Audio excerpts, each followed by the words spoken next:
as Jack said to me memorably, Jimmy Carter was arguably the most intelligent president of the 20th century. Katharine Graham said so. Tip O'Neill said he was the most intelligent president they'd ever.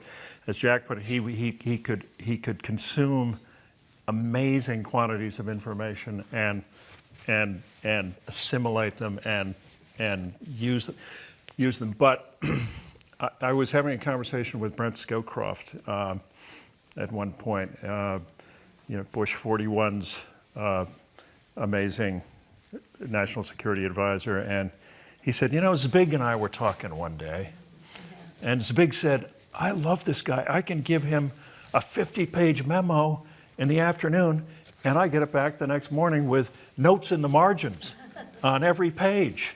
And Scowcroft looked at him and said, Zbig, that's the worst thing you could possibly do. He doesn't have time for that. Jimmy Carter, I think, got bogged down in the minutiae. I mean, in fairness, as Stu Eisenstadt will give you chapter and verse, and I'm sure Jack could too, on all the legislation that was passed early in the Carter, more legislation than any president since LBJ, but he couldn't prioritize. You need a chief of staff to prioritize, to make sure that the narrative is consistent, make sure that everybody's on the same page. None of that is happening clearly in the present day, but he suffered from not having a White House chief from day one, and in my opinion, Jack would have been a great one.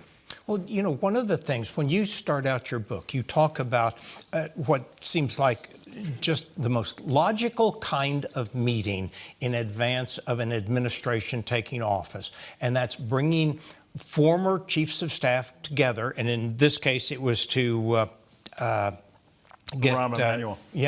To bring him up to speed, and had most of the chiefs of staff there to give him advice. Jack, you were there. What was it like? What was that meeting like? It was funny. December 5, 2008. December 5, 2008. Josh Bolton, who was the president's chief of staff, outgoing president's chief of staff, George W., had gathered this group, and there were 13 or 14 of us there, I think, sat around a table in the chief of staff's office having breakfast and talking. Rahm was sitting next to me at the meeting, and we just went around the table, and each one of us made a brief, very brief statement of some little piece of advice that we thought was helpful or that would give some guidance, some of it humorous, a lot of it humorous. Give you an example. When it got around to Dick Cheney, you will remember he was the vice president. And for both, and a hell of a chief of staff, and a hell of a chief Jerry Ford, many years for before. Jerry Ford. He was the chief of staff that I met when we were elected. When it got around to Dick, who was at the end of the table, almost at the very end of all of us, Dick is an interesting man. He leaned forward like this, and he said, I have one piece of advice. Keep your vice president under control.